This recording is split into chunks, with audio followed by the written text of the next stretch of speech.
Hi, and welcome back to Kohelet, chapter 3, verse 10. Kohelet is coming fresh off the wonderful and evocative poem that we just read, the famous poem at the beginning of chapter 3 about the swings and the experiences of humankind across time, how man experiences good and bad, happiness and sadness, birth and death, war and peace, love and hate, gathering and destroying, and so on and so forth. And Kohelet had ended the poem with the question, what is the meaning of all of this? How does this make sense? Humankind is constantly striving after things, and yet those things are always frustrated. The end goals are often frustrated. It's always changing. It's always moving back and forth from one end to the other. And mankind never reaches the true goal. And as soon as he does, he's back at square one towards another goal. So what's the point of it all? It all seems so absurd and so meaningless. And Kohelet now continues the message coming off the end of the poem. And listen carefully because it goes deep. And Kohelet continues, I saw this engagement which God gave to mankind to be exercised with. In other words, this constant striving, this constant need towards movement, towards getting things, towards changing things, all of this is part and parcel of the human experience, of the human condition.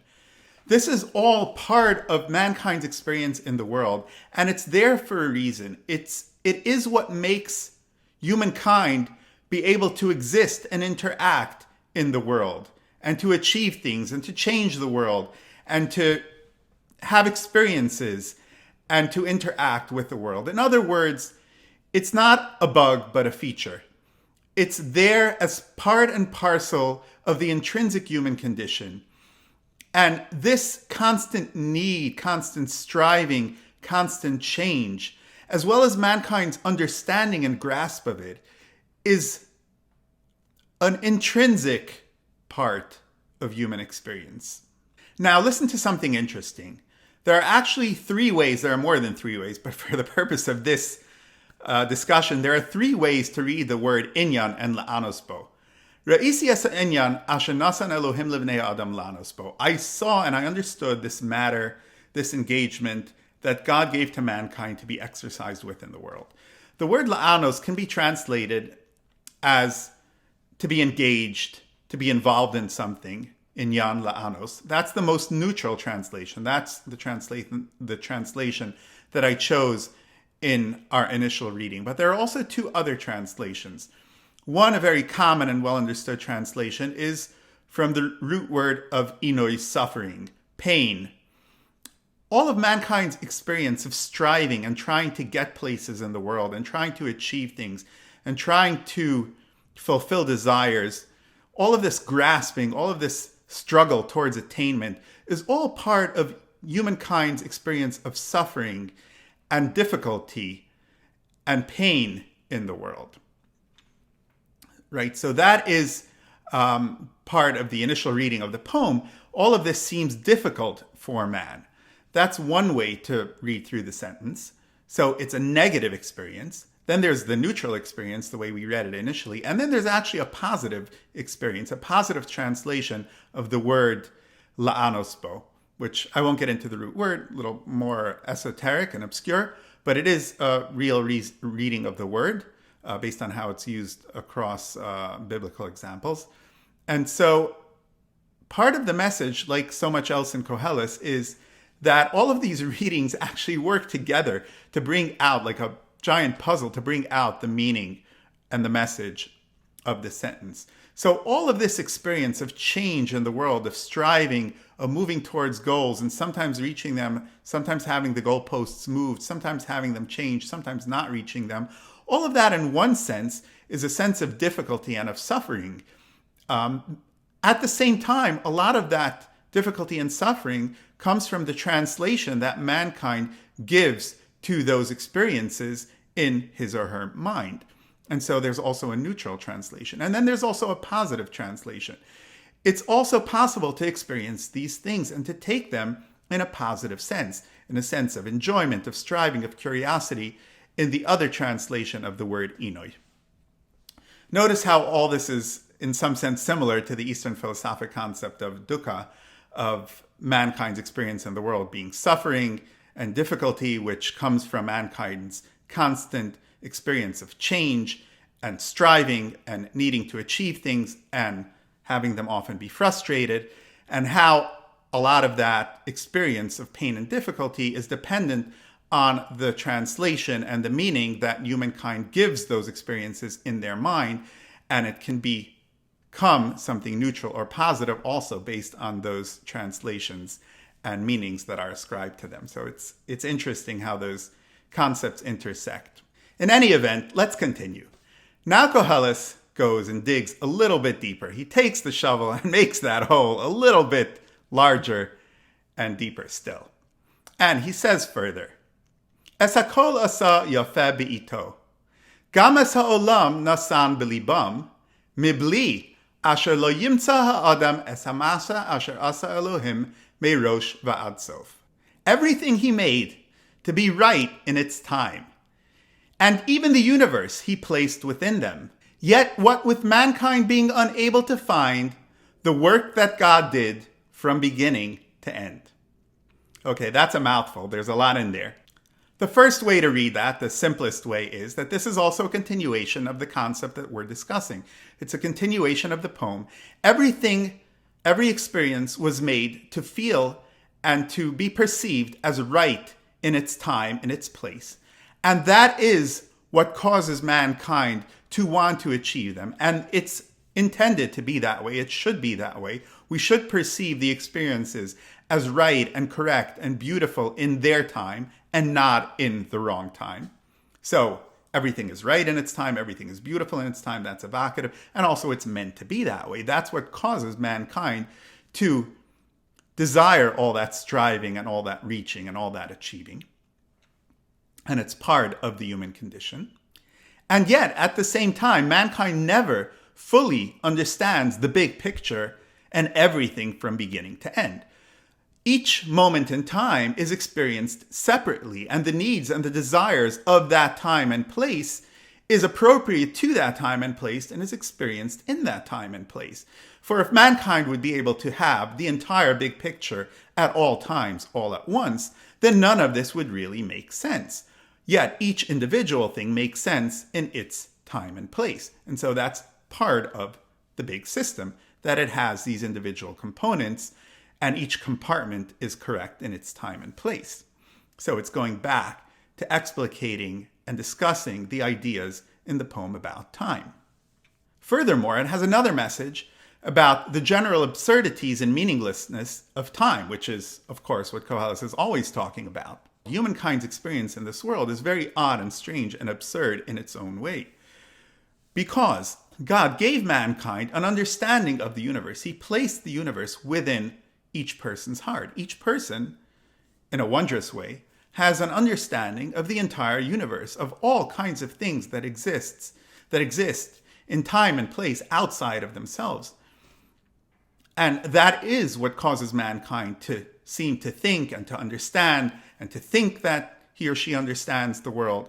And so there is this big picture of the universe that exists inside each and every person. And that, again, is what causes mankind to exist in the world and interact with the world. And yet, at the same time, there's a paradox here, because mankind can never fully understand all of the picture of the world from beginning to end. There's this grasping and seeming understanding of the universe and of the world, and at the same time, there's never a full understanding. In some sense, mankind understands a lot, and yet in other senses, his understanding is frustrated, and he cannot understand the culmination and the absolute understanding of everything. And so that's the second message here.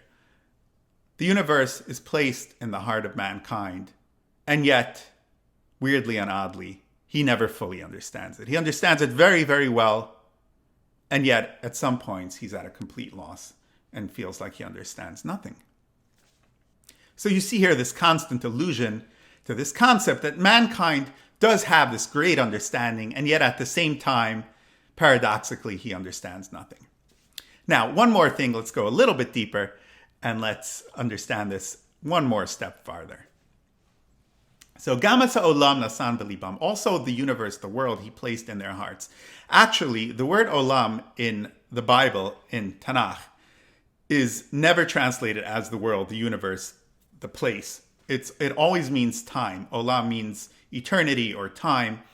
The way it's used in the Bible is always time. It's only in later Hebrew, in modern Hebrew, and in rabbinic Hebrew that it came to mean the world. But in Tanakh, you'll always see that it means time.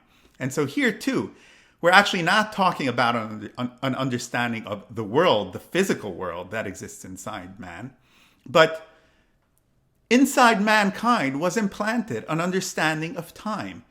Time that humankind experiences, whether time itself or the concept of eternity that mankind is able to grasp in some sense, that wondrously was also placed within man.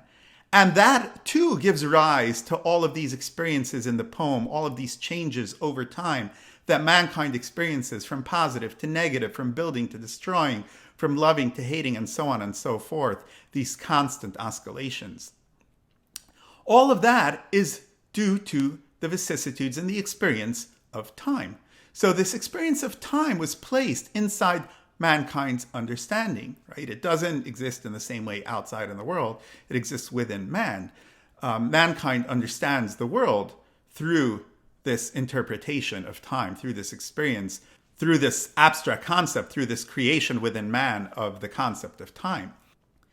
And so this is what goes back to the poem and gives a further explication and understanding of the concepts of the poem itself, and also of mankind's experience in the universe too. That too is part of the paradox of mankind's experience in the universe, because mankind understands time and he understands eternity. He understands the concept of time being able purportedly, and in a certain sense of mankind's understanding, for time to be eternal, to have no beginning or no end.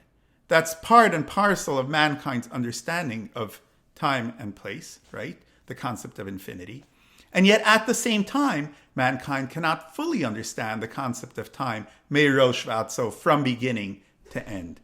To really understand the concept of infinity and eternity is, in some sense, while very graspable and possible for humankind, also, in another sense, impossible for humankind. And that's part of the paradoxes and the absurdities that Kohelet is pointing out. All right, so if you think about Zeno's paradox, for example, I don't know if we should go into that, but yeah, why not? Let's go into that. So Zeno's paradox is, of course, the famous question, how can infinity and finiteness exist at the same time? If you have a finite space and you divide it into an infinite amount of components, that's a physical paradoxical impossibility. You can't have finiteness and infinity at the same time. And there are several examples of Zeno's paradox which illustrate this point.